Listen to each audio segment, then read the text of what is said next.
Hello, and welcome to Crime Labs. As always, please like and subscribe to our channel to help us grow a voice for victims. Today, we will be covering a recent case from Dallas County, Missouri. Cassidy Rainwater was a 33-year-old mother who went missing on July 25, 2021. On August 25, 2021, an anonymous family member reported Rainwater as missing. Cassidy had multiple children and, by all accounts, had relationships with them and spoke with them regularly. Upon questioning, James Phelps tells law enforcement officers that he last saw Cassidy Rainwater leave his home in the middle of the night, walk to the end of the driveway where a vehicle was located, and that he did not see her again. On September 1, 2021, Dallas County Sheriff's Office in Missouri made a Facebook post asking for help to find Cassidy. The post said, "Cassidy has been missing since July 25th. She has associations in Dallas, Laclede, and Greene counties." Deputy CC of the Dallas County Sheriff's Office went to interview James Phelps. Phelps told Deputy CC she had been gone for a month and that he had been helping her get back on her feet, but she disappeared and that she had previously mentioned returning to Colorado.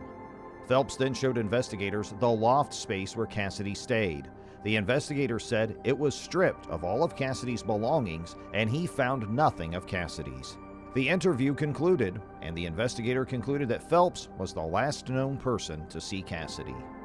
On September 16, 2021, an anonymous tip was received by the FBI office of Kansas City advising there was a photo of a missing person named CR being held in a cage. The tip included photos of a partially nude woman in a cage. This information was forwarded to Dallas County Sergeant R.S., who recognized Rainwater in the photos. The same day, he went to Phelps's home, seized his phone, and found several photos of Cassidy in a cage. Phelps was arrested on scene. The Dallas County Facebook page stated on October 4th, "We recovered many items for further investigation, but did not comment further as to protect the investigation." The scene was secured and in police custody for 7 days straight. On September 18, 2021, Dallas County Police Department released a statement that Phelps was being held without bond for Class B felony kidnapping and that there was no immediate danger to the public. Digital evidence is processed, which leads investigators to an accomplice, Timothy Norton. On September 20th, FBI agents interviewed Timothy Norton. Norton stated he had no knowledge of Cassidy, that he lived in his work truck. Police then confronted Norton and reminded him that his license was registered to the same address as James Phelps. The same address, which was the last place anyone saw Cassidy Rainwater alive.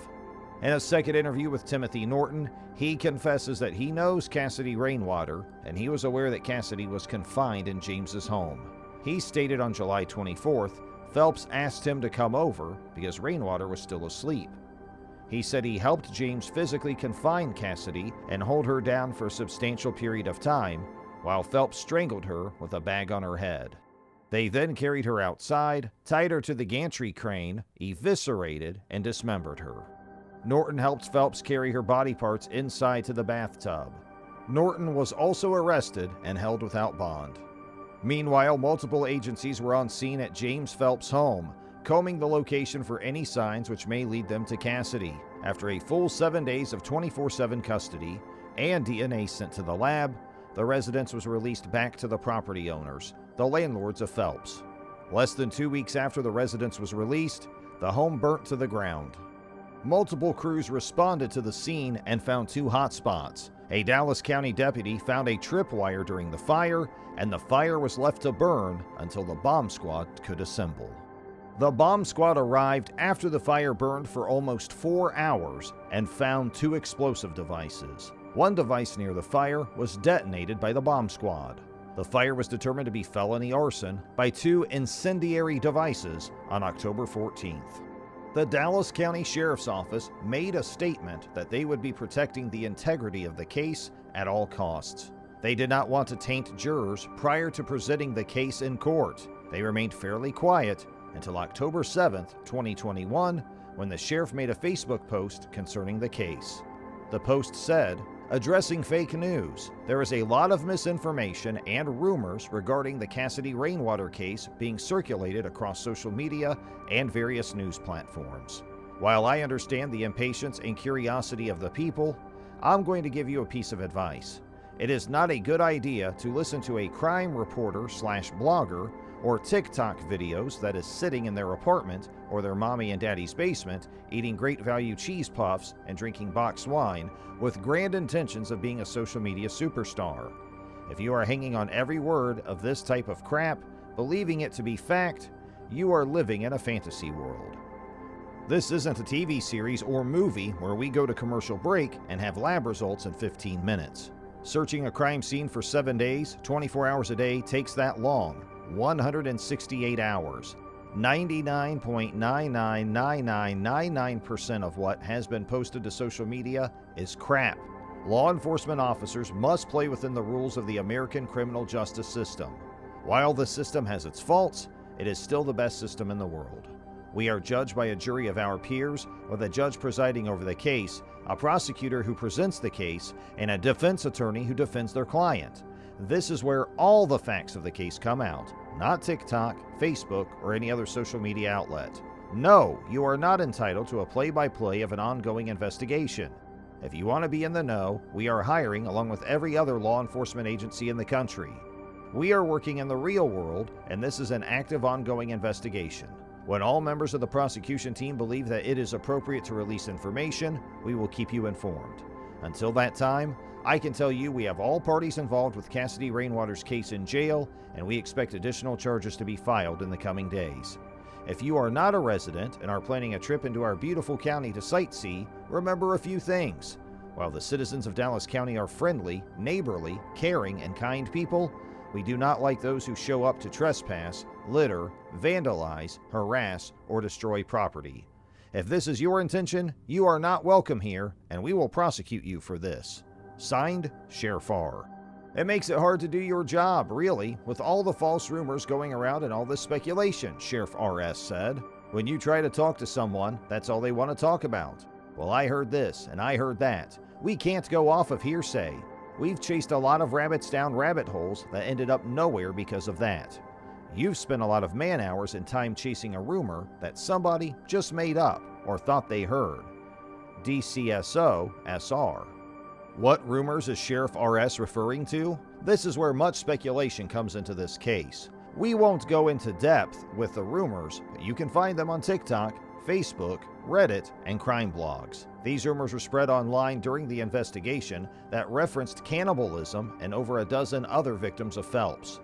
While parts of these rumors have proven to be true, I want to remind everyone that rumors in these cases can ruin a jury in court, can cause mistrials, and can even wrongfully convict, though that did not happen in this case.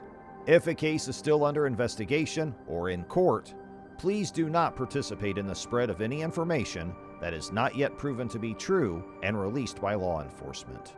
It was then revealed investigators found vacuum-sealed packages of meat in a freezer on Phelps's property during the investigation, labeled July 24th. A gantry crane and blood evidence were also found, and DNA evidence eventually came back as a match to Cassidy Rainwater. Rainwater's skeleton was found on a neighboring property. Digital evidence shows this murder was premeditated and planned for July 24th. Dallas County Sheriff's Office has released statements that there is no evidence for other murders or victims, but this has not been easy for people to accept. To most, this seems too planned and calculated to be Phelps's first victim. Timothy Norton pleaded not guilty in a preliminary hearing on February 22, 2022, and is scheduled to be back in court on April 26, 2022. James Phelps's next court date is March 18, 2022. Cassidys mother was also a missing woman. Tracy Denise Wawasik, maiden name Rainwater, went missing in 2007. Boyfriend Leonard Couch, now deceased, told law enforcement that he thought she had gone out searching for arrowheads.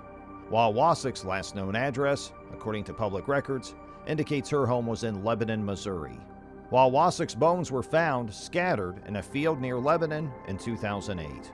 Very little has happened with her case since then. It is reported as suspicious, but no cause of death was released, no arrests, and no person of interest. Laclede County Coroner SM said it is still an open case. SM does not think there is a connection between the cases.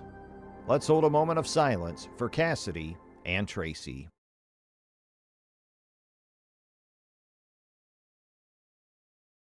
Thanks for watching Crime Labs on YouTube. Please click here to watch our other videos.